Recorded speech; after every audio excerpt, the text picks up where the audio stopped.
Welcome to the FLIR Si Series tutorial that covers the basics of operating your acoustic imager. Before we start, it is important to remember that knowing how to use this camera is just the first step. Operators must also understand how to interpret acoustic images, including what cost settings to use and more to get the most accurate results. As an example, what appears to be an acoustic anomaly here is actually just a reflection of sound off of a wall from another source. In practice, these reflections can be seen in many situations and potentially mistaken for an anomaly. Now, while this tutorial will demonstrate how to operate your acoustic imager, it is only with proper training that technicians will learn how to get the most out of their investment in this technology.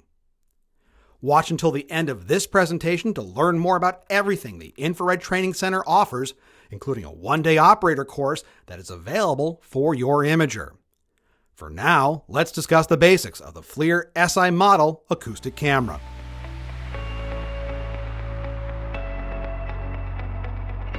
Depending on the model, FLIR acoustic imaging cameras use either 96 or 124 built-in microphones that pick up sounds ranging from 2 to 130 kilohertz. These systems are able to locate the source of a sound, such as those created by a leak, a bearing issue, or partial discharge, and then superimpose the location of these anomalies onto a high-resolution visual image. Another key feature of the acoustic imager is its ability to calculate the leak rate and corresponding cost information. This helps operators make better maintenance decisions based on the severity and cost of the anomalies they find. The following acoustic imaging models are available. The SI1 LD comes with 96 microphones and detects frequencies up to 100 kilohertz. This camera is used for locating and quantifying pressurized leaks in compressed air systems. The SI2 line of acoustic imagers offers 124 microphones and can detect frequencies up to 130 kilohertz. 3 configurations are available. The SI2 LD is designed for mechanical applications and is used for detecting problems such as compressed air leaks, gas leaks, and bearing failures. The SI2 PD is designed for electrical applications and provides the ability to locate partial discharge anomalies such as corona, tracking, and arcing. The SI2 Pro offers both leak and partial discharge detection capabilities in one camera and is the imager we are using for this tutorial. All models are also available with a no Wi-Fi option for those facilities that may have network security concerns related to connected devices.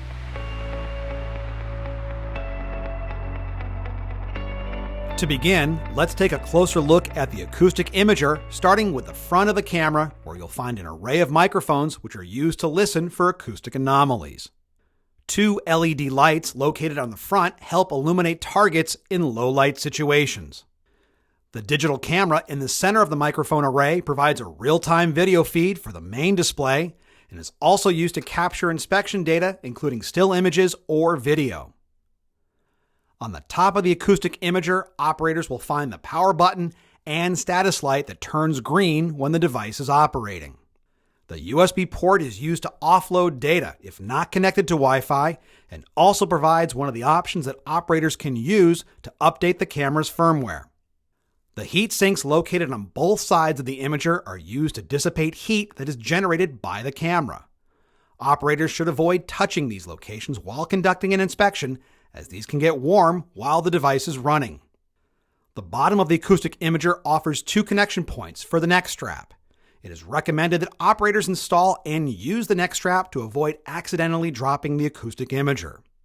To connect the neck strap, slide the nylon strap through the attachment point and then thread it back through both ends of the strap adjuster. Do this for both sides and then adjust the length of the strap so the imager fits comfortably around your neck. The attachment points are located next to the battery compartment. To remove the battery, pinch and press down on either side of the battery cover to unlock and slide the battery out. Remove the battery cover and replace with a fresh battery. Slide the battery and the cover back into the camera until it locks into place. There are also indicator lights on the battery that show the charge level. Remember to only use the supplied charger that comes with your acoustic imager.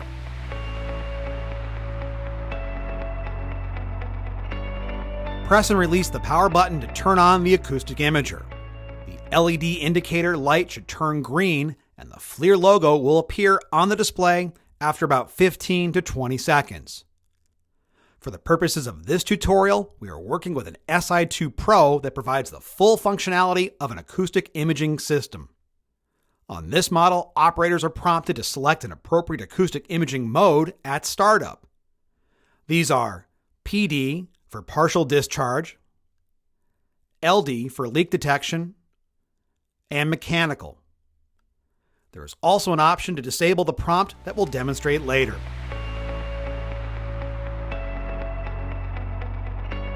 Next, let's explore more of the acoustic imager's features, including settings you should configure or check before an inspection. If available, operators should first set up their Wi-Fi connection. This allows the acoustic imager to back up saved data and access an imaging database that enhances the camera's ability to analyze audio recordings. Select the settings icon in the lower left corner of the display. Go to Network Settings and press Enable Wi-Fi. The camera will scan for a Wi-Fi network and list these on the display. Choose the appropriate Wi-Fi network from the list and enter the network key or password. Press the check mark to enter the password and connect to the network.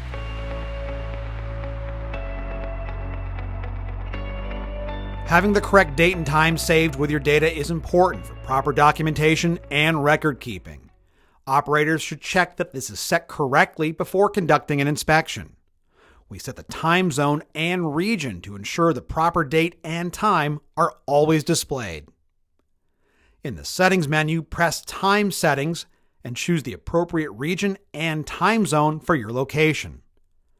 When connected to Wi-Fi, your date and time will automatically update. Press the check mark in the upper right corner to return to the Settings menu.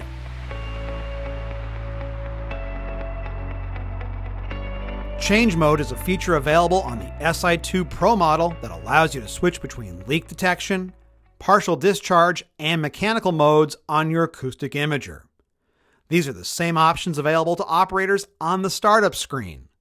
The option for Show on Startup also provides the ability to disable this prompt when turning on the camera. Select the check mark to return to the Settings menu. The Settings menu is where you can adjust the values used to calculate leak costs with your acoustic imager. Select More and press Leak Mode Settings. Here, operators can set the leak type, the leak unit, the leak cost calculation, the cost per unit, currency values, and more that are necessary for calculating these results. It is important to remember that these values are entered in by the operator and could be different for a variety of reasons. Operators should carefully consider and consult with the proper data resources to determine the correct values to use. Press the check mark to return to the Settings menu. The temperature of the air and the relative humidity affects how sound waves propagate through the atmosphere. To get the best results, it is recommended to specify both the environmental temperature and the relative humidity before starting your inspection. In Power Mode settings, operators can adjust the temperature and relative humidity for their environment. Select the appropriate values and press the check mark box to return to the Settings menu. Advanced Settings allows operators to set the device language and default distance units. This is also where you can calibrate the acoustic imager, update the firmware, or reset the unit to its factory default settings. Next, let's discuss the various options that are located on the main display. This is where the frequency view can be toggled on or off. The frequency view is used to display the spectrum of the sound and ultrasound in the environment as detected by the microphone array. Above the frequency view toggle is the filter button. The functionality of this option changes depending on which detection mode you are using, including leak, discharge, or mechanical. In this example, we are using leak detection mode. Select M to manually adjust the frequency range using the two brackets located on the frequency view. Auto will automatically select the best filter used in the current situation. The auto filter also eliminates known industrial disturbances by actively taking into account the environment where the camera is being operated. High is used to filter out most background noise sources within a good detection distance, and Ultra is the best option to use in situations with strong background noise and when you're inspecting targets at shorter distances. In the upper left corner of the screen is the digital zoom function. 3 zoom levels are available, including a 1x, 2x, and 8x zoom setting. Use this to better isolate the location of an acoustic anomaly on the displayed image. Below the digital zoom is the quick menu button. Tap this to open the quick menu where the following controls are available. Tap here to change the imager from single to multi-source detection mode.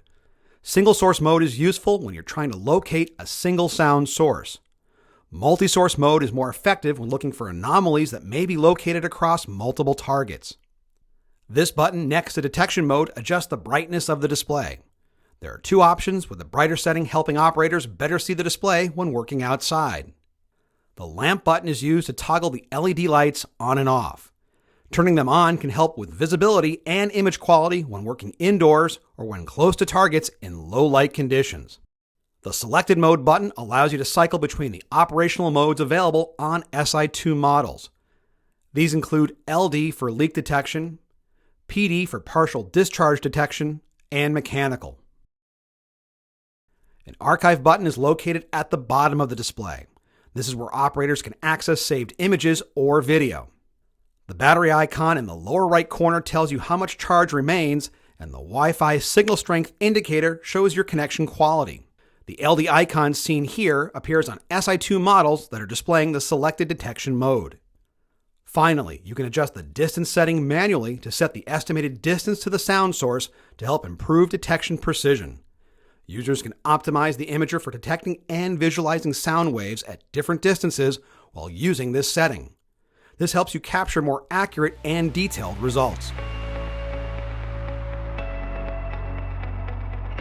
To capture an image, press the snapshot icon. The snapshot details page will appear. Here you can type in the label for the image. This is often the name of the target or the equipment that you are inspecting. Additional data fields will be available depending on which detection mode you are using. Operators will also find a place to add custom tags. Tags are keywords you can assign to a snapshot to identify and organize your data. All tags and relevant information are preserved in the files and can be retrieved in Acoustic Viewer or Thermal Studio software.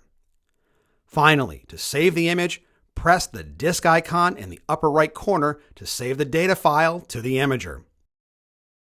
To save a video, press the record button. A counter will appear and start in the lower left corner of the screen, showing how much recording time has elapsed. Press the stop button at the bottom center of the display when finished recording. Operators will then be prompted to enter additional data or tag the video with keywords that can be reviewed in the Acoustic Viewer or Thermal Studio software. To save the video, press the disk icon in the upper right corner to archive it on the camera.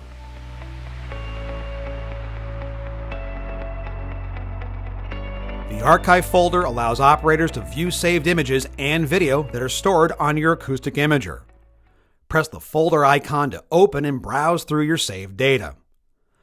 Thumbnails of your saved images and video will be displayed at the bottom of the screen. Operators can then swipe left and right to browse through each file. Select a file to display the image. The corresponding data, including tags and labels, will also appear. Press the Edit icon to open the snapshot details. Here you can edit the label, distance values, and more. Operators can also delete the selected image here as well. Any saved images and video will be automatically uploaded and removed from the camera when connected to Wi-Fi and paired with an Acoustic Viewer cloud account. If Wi-Fi is disabled or not available on your imager, a USB flash drive can be used instead to offload your data. To offload data using the USB drive, open the USB port on the top of the camera and insert the flash drive. Once inserted, a prompt should appear on the display asking if you want to transfer your inspection data to the USB device.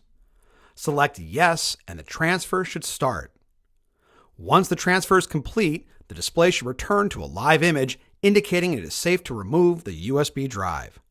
All data files have now been transferred off of the camera and onto the USB storage device. We hope you've enjoyed this overview of the FLIR Acoustic Imager. If you have any questions or need additional help with the camera or software, the following pages are available for operators on the FLIR support website. Here you'll find a summary of key features, additional technical information, user guides, frequently asked questions, and much more. However, learning how to use your imager is just the first step. It's only with training that you'll get the most out of your investment in this technology. And that's where the Infrared Training Center can help. Increase your credibility, enhance your career, and build your business. These are just some of what you'll accomplish with courses from the Infrared Training Center. Learn from industry veterans and acoustic imaging experts who will help guide you through interactive and practical educational experience, training that meets or exceeds industry standards. I would 100% recommend this program to friends or colleagues. A little bit of knowledge with this technology can really go a long way and alleviate these problems that affect us all. Don't wait.